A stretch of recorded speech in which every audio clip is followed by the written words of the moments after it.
Well, hey there, friends. Welcome to episode number 120 of It'll Be Fine, the socially distant baking food chat show. I'm your friend and your pal, Kelly Zemnickis. Oh my gosh, I am so glad you are here today to help us celebrate episode 120, which we are doing properly. We totally are. I'm joined in my kitchen there, virtually, of course, by my friend, the Deli King, the Maverick of Mustards, restaurateur, awesome sauce. That is Zane Caplansky.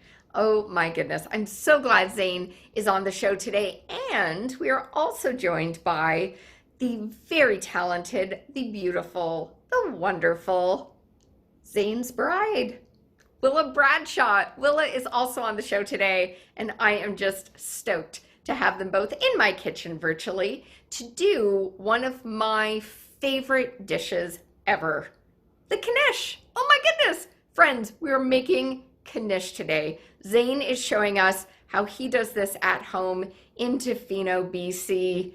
And oh my gosh, I cannot wait to get started. Can't. And on today's show, we are offering love, offering attention to the fine people at Brighten A. Info on them is in the show description. So friends, get ready. You've got Kelly, you've got Zane, you've got Willa. This is a powerhouse team that will make sure, we're going to make sure it's going to be fine. It'll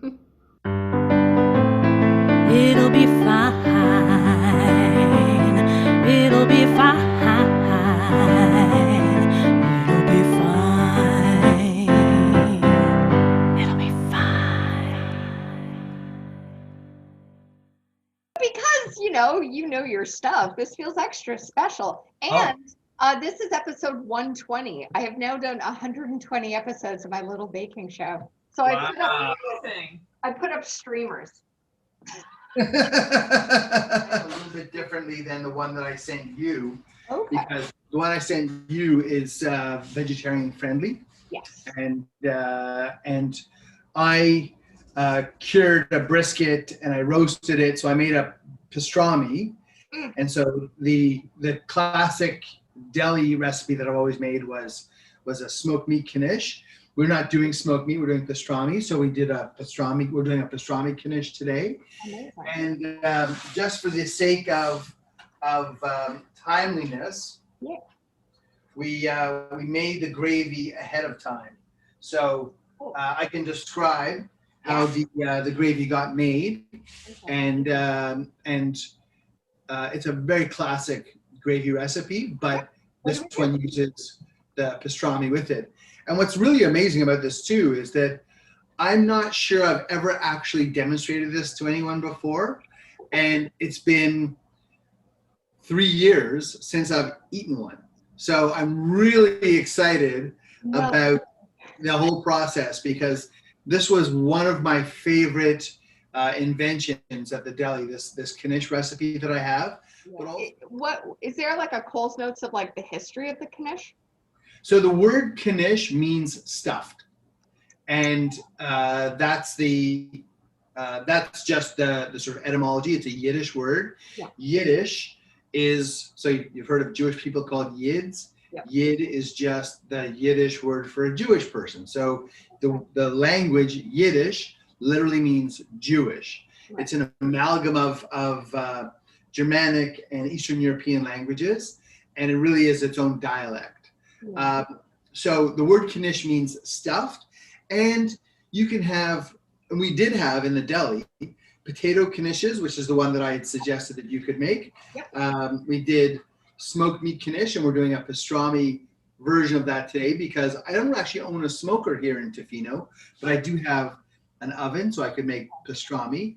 And for your edification, the classic difference between corned beef, pastrami, and smoked meat is that all three start with a brisket of beef. Mm-hmm. All three are cured, pickled, or brined. Those three words all mean the same thing. It's a form of preserving meat. Yeah. And then corned beef is boiled. Pastrami is spice rubbed and roasted. Mm-hmm. And smoked meat is spice rubbed and roasted in a smoke oven. This recipe was actually taught to me by a man named Manny Blatt. And Manny was my first best customer in the deli. When I opened up in the Monarch Tavern, Yeah. Manny came for like the first 7 days I was open and basically hung out on the edge of the kitchen and just asking questions and being part of it. And he was a very influential Chowhound poster. Okay. And Manny and I became friends. He always came to our Seder with his wife Annie, and they always bickered terribly. And most made me very, very uncomfortable when they talked to each other. But Manny said to me one day, "Would you ever do a Knish?" Because when I started at the Monarch, you might remember, actually, we have the menu. No, it's not that one, actually. But we have it right. It's okay, don't worry. It was a very small menu. We did the sandwich, we did the coleslaw, we did a soup, French fries, and that was it. Yeah. And I said, absolutely. I would do a Knish. And he said, you know what? Why don't you come over to my house and I'll show you my recipe. And so I went to Manny Blatt's house and he showed me, and this is his recipe. And I always give credit for, where credit is due. This was the recipe that Manny taught me. Maybe not exactly the same as his because I modified it for my own tastes and purposes, but this is close enough. So a few things about this recipe too. Yeah. In the deli, we always hand slice the smoked meat. Mm-hmm. And we would offer it to people lean, medium, or fatty. Most people ordered it medium or fatty. Yeah. And we would end up with these chunks of very lean brisket that I didn't want to throw in the garbage. Okay. And I would wrap them and I would put them in the freezer. Yeah. And it got to the point where I had this massive freezer full of lean.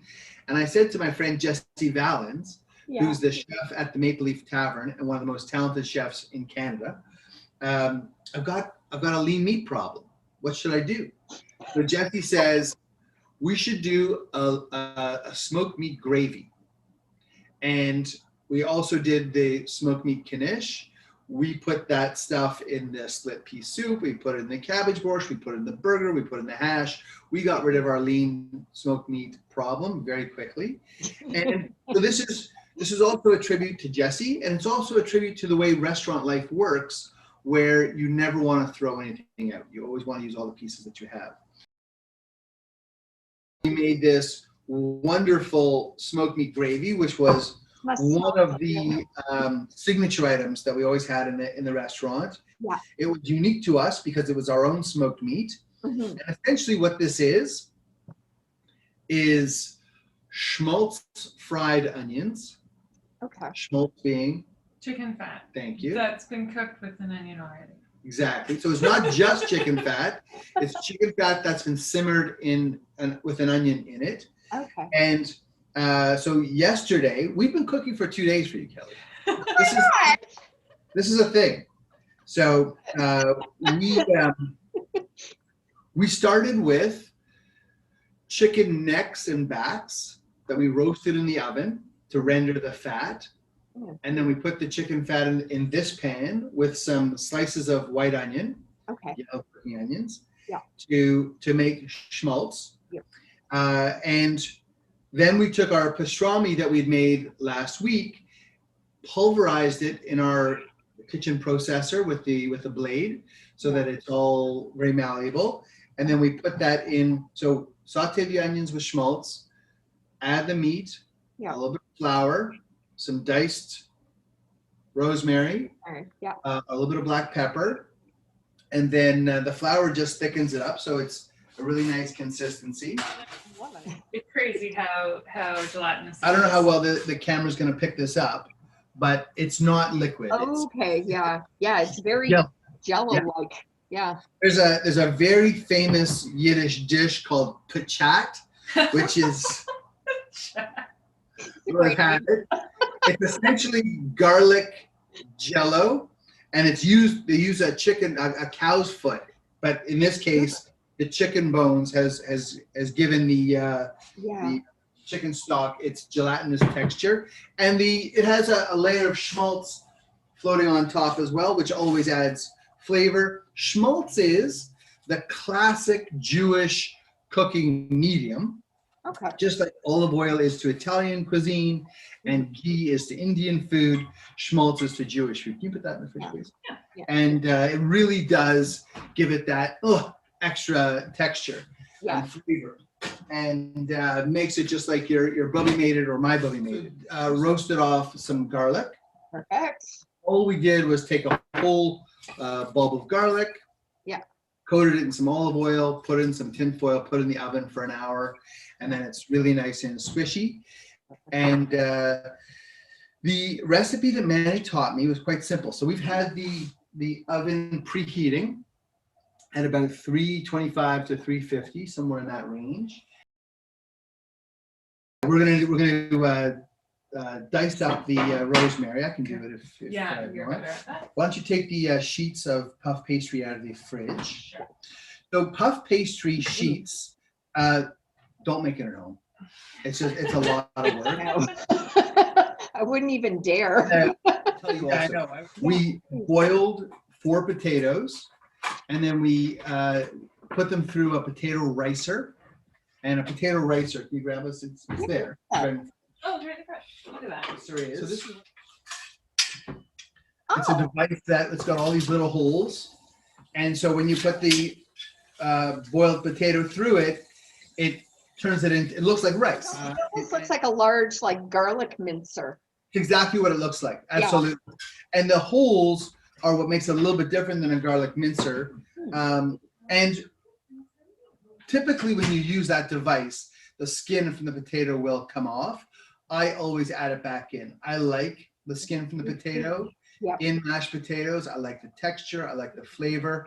And it gives it sort of a rustic kind of appeal. Yeah, no, definitely. And so again, if you want to make this at home, you can boil and mash your own potatoes.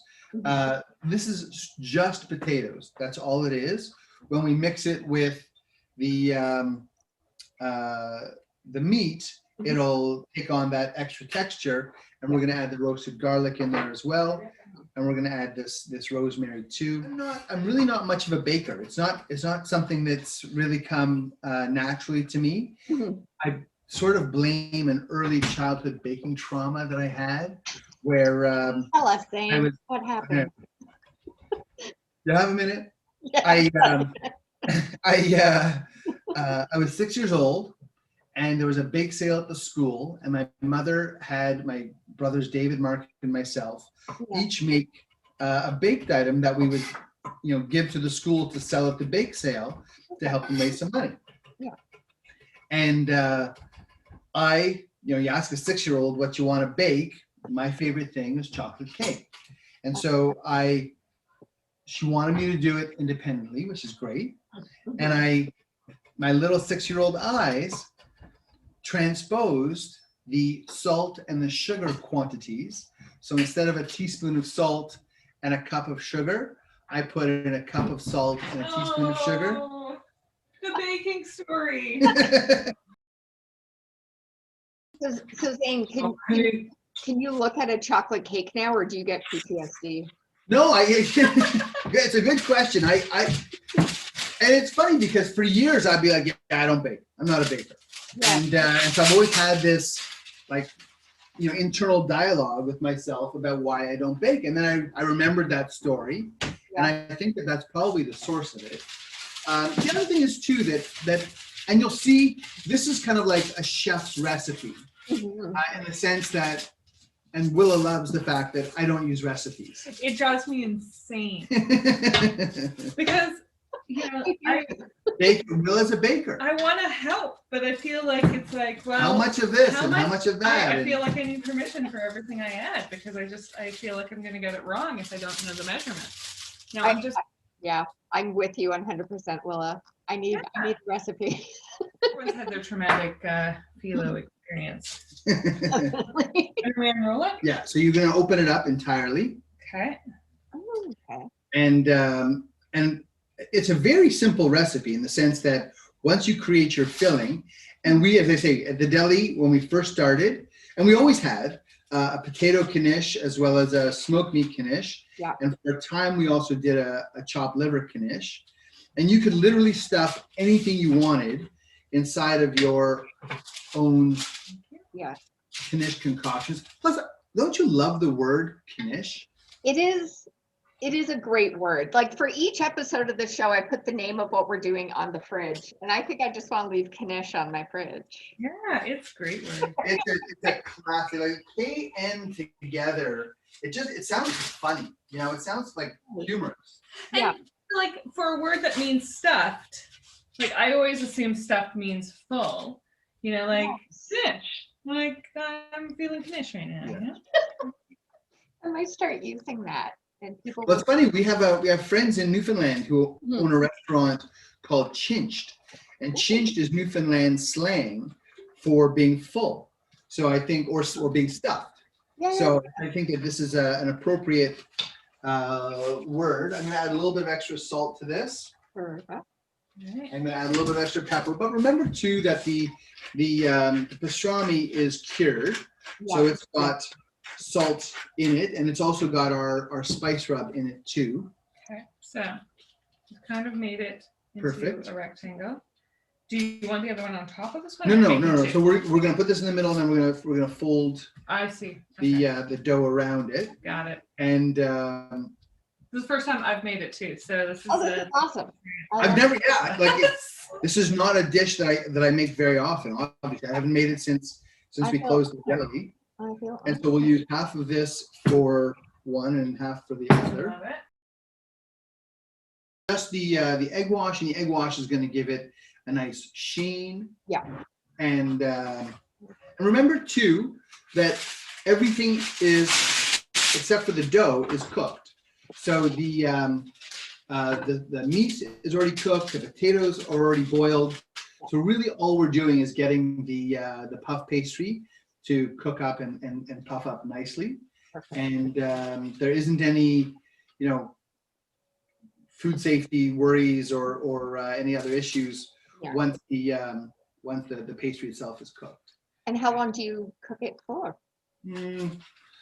I imagine it's about 30 minutes. Okay. But we're looking for golden brown here. That's the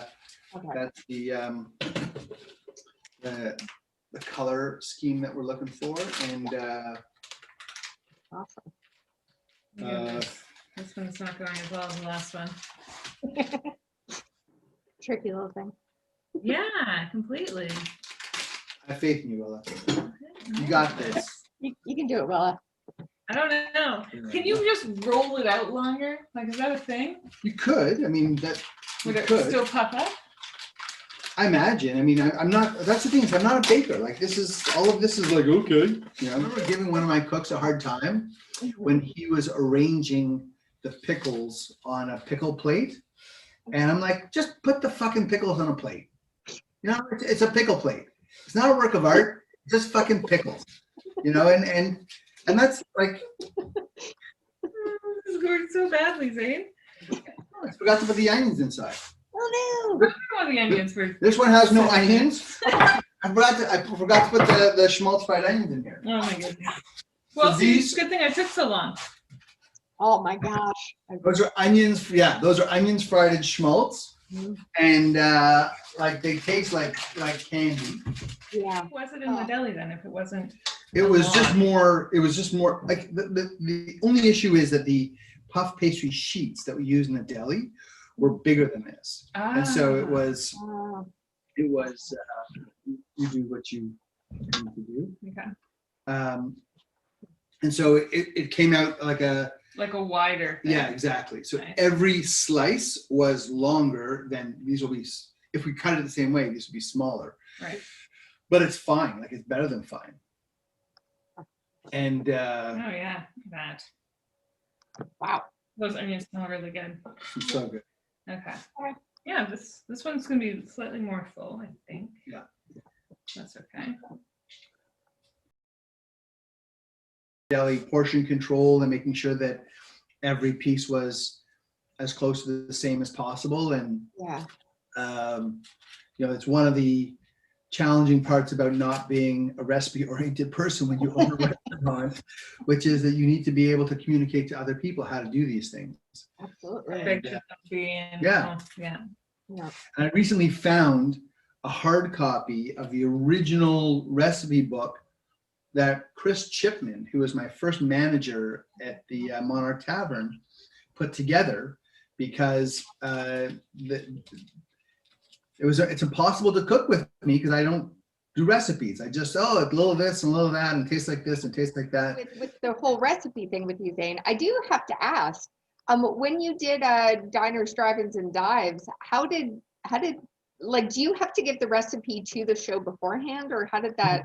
You do, and what was interesting about that, so we actually did show the Knish in that show, Yeah. but because I was a donut judge and the donut show was filming at exactly the same time, Guy was in the restaurant doing the Diners, Drive-Ins, and Dives episode. I wasn't the person doing the demo. Right. So Patrick Berrigan, who was our kitchen manager at the time, and Patrick was great. Patrick showed up to apply for a job with his skateboard under one arm, and he applied for a dishwashing job. Okay. And he worked his way from dishwasher up to kitchen manager, and just a really hardworking, terrific, pleasant, lovely human being. Yeah. I hated him enough that I gave him my motorcycle, and which is like, Nice. well, Nice. Wow. it's a mixed That's blessing. real. So this is gonna go in the oven that's been preheated, Yeah. Set a timer. and it's gonna go 20 minutes on the so 1:45 will be fine. We'll check it in 20 minutes and see. We're looking for golden brown. Mhm. And but yes, so when we do those shows, you have to get them all the recipes in advance. They vet them all. I never in a million years imagined myself as a Food Network judge, let alone being on Diners, Drive-Ins, and Dives. Yeah. There was a moment where the donut show drove me over to my own restaurant so I could do like a 15-minute owner's interview with Guy himself. And every restaurant owner in the world, I don't care who you are, you see that show, Diners, Drive-Ins, and Dives, and you imagine and even fantasize about yourself on that show because you know what happens. Yeah. And for years, people come to your restaurant because that's where Guy went. And I remember going to my restaurant, walking in with all of this huge production going on, and I'm in my donut judge costume and makeup. I did my interview with Guy. I got back into the production car, and I screamed the loudest scream I've ever screamed in my life. Like, I can't believe what's going on in my life right now. Like, this is beyond. So I said to Willa in 2018, let's go back into the mustard business. I don't want to open another restaurant. I really didn't like where that took me physically, emotionally, in lots of other different ways. Let's try to get back into the mustard business. Mm-hmm. But instead of going the traditional retail route with that original jar, I wanted to sell direct to the public. And so I'm very fortunate that I married a woman who's a very good designer, and she created this shipping box. I love it. That we use to ship the mustards to people. Right. And she really put all kinds of personality and a beautiful design into it. Yeah. And then she created, Willa did all of our. Sorry, camera. And then we used the original photography from the old labels for the caps. Yeah, and it's been just the most incredible experience, and people have really responded beautifully. And we're very pleased with the way the whole experience has gone. It's allowed us to live here, and we have a warehouse in Toronto that manages all the mustard logistics, manufacturing, and so on. And last, Oh, I was sorry? going to say, do you ship all over Canada and the US or just Canada? All over Canada, all over the world, in fact. Great. And yeah, we've had people all over order the mustard from us. The fact that you've given me the opportunity today as well. Yay. I haven't talked about Manny Blatt, you know, and Jesse, Yeah. and so many of the characters who've meant so much to me along the way. Yeah. Your brother, Kevin, Yeah. I'll never forget. I was downstairs in the deli. He walked downstairs, and the first words out of his mouth to me were, I want to work on your food truck. Yeah. And Kevin basically saved our food truck. And he was like, things were not going well when Kevin came along.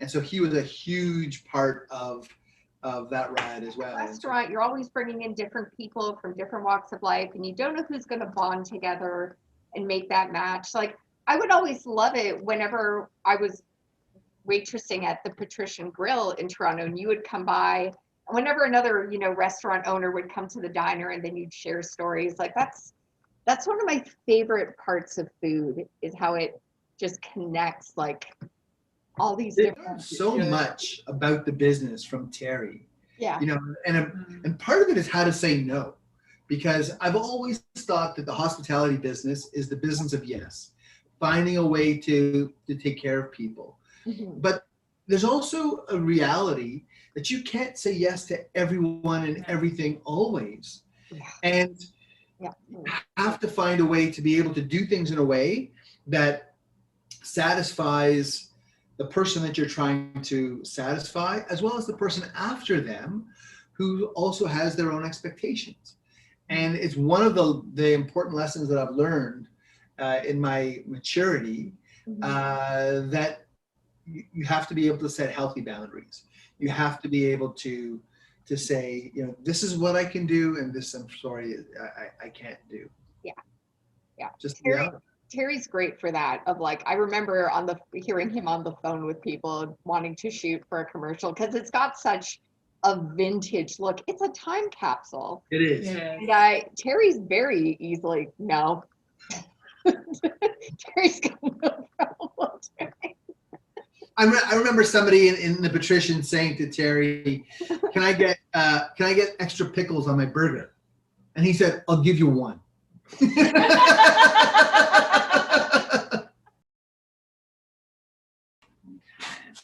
Gravy on the side. Oh, Yeah. man. Beautiful. Second one too. Got a full You, double? there has to be a full pot. That's it. Yeah. Yeah. Yeah. That's perfect. Good.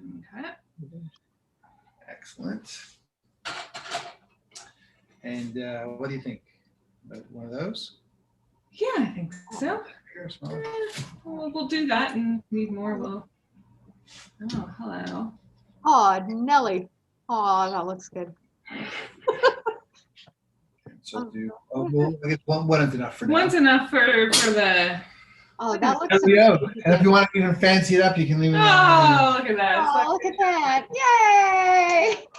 One of you's got to do a taste test for me, please. Oh. Oh. Be happy to. Don't. You don't have to ask twice. I put my fork through the Zoom. Well, you're standing right there. If you don't need a knife, you get back to me. It's fine. Okay. I don't know which one this is, but the pastry's nice and fluffy. Oh, perfect. Awesome. Mm. Oh, man. I'm so cute. For all of the Oh wow. the wonderfulness of not being in the deli, Yeah. I've really missed this dish in particular. Oh, that's so good. Oh, oh. The rosemary in it is beautiful. Oh, that is yummy. Oh, man. It's like the sweet, like there's a sweetness to the onion and the saltiness of the meat. And the potatoes just like gives it like lovely, like it's not too dry. Mm-hmm. The puff pastry has got this really nice crispiness too, Yeah. which is not like a classic Knish recipe wouldn't have puff pastry, but it just works so beautifully. Oh, together, yeah. all of it. So good. Yeah. Wonderful. I've gotten so much fulfillment being here with Willa's folks and learning from them and helping care for them. You know, Kelly, they say that when you care for somebody else, it's so like the instant karma that you get, the fulfillment that you get from helping somebody else. And Willa's mom is very appreciative, and she tells us every day how much of a difference that we've made in their lives. And it's really, you know, for the first year and a bit that we were here, that we really were just focused on them. We weren't even doing our own stuff very much. Yeah. It was really focused on them. It was kind of like, I sort of felt like a bit of a bum in the sense of I wonder what I'm going to do. And then once the pandemic hit, Yeah. and my income disappeared because the restaurant closed at the airport, Yeah. I like to say that nothing focuses the mind like losing your entire income and having to figure out, okay, this mustard stuff is fun. Now, how do we make money at it? Yeah. And trying to really navigate that, livelihood, recreating a livelihood for ourselves. And Willa is a marriage commissioner. So she actually marries people. She's got a wedding coming up in 2 hours. Oh my God. Yeah. Yeah. I often get pressed into service as the witness and videographer. It'll be fine. It'll be fine. It'll be fine. It'll be fine. So I ended up doing a version after Zane and Willa headed to their wedding. I did the veggie version that Zane sent me the ingredients for, and this one has beautiful mushrooms in it, some rosemary, of course, onion, potato. I cannot wait to tuck into this. I'm gonna add my gravy too. So good. Thank you, Zane. Thank you, Willa. Love you both. Mwah.